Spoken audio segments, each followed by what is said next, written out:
The flea, the grasshopper, and the frog once wanted to try which of them could jump highest, so they invited the whole world and anybody else who liked to come and see the grand sight.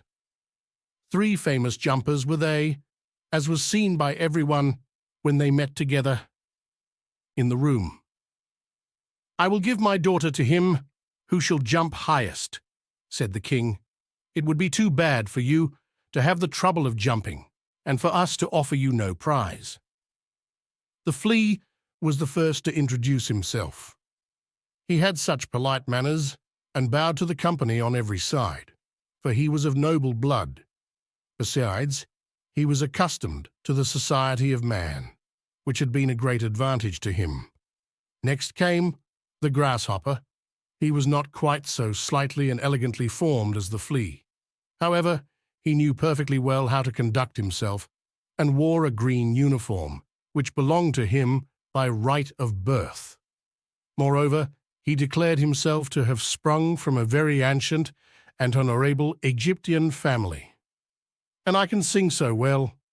Both the flea and the grasshopper knew excellently well how to make the most of themselves, and each considered himself quite an equal match for a princess.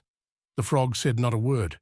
However, it might be that he thought the more, and the house dog, after going snuffing about him, confessed that the frog must be of a good family.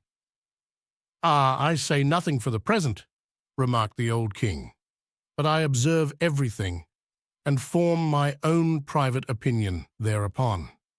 And now the match began. The flea jumped so high that no one could see what had become of him, and so they insisted that he had not jumped at all, which was disgraceful after he had made such a fuss. The grasshopper only jumped half as high, but he jumped right into the king's face, and the king declared he was quite disgusted by his rudeness. The frog stood still as if lost in thought.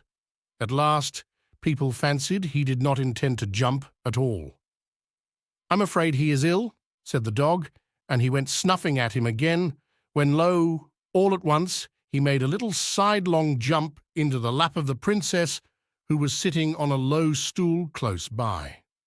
Then spoke the king, "There is nothing higher than my daughter, therefore he who jumps up to her jumps highest, but only a person of good understanding would ever have thought of that, and thus the frog has shown us that he has understanding, he has brains in his head, that he has." And thus the frog won the princess.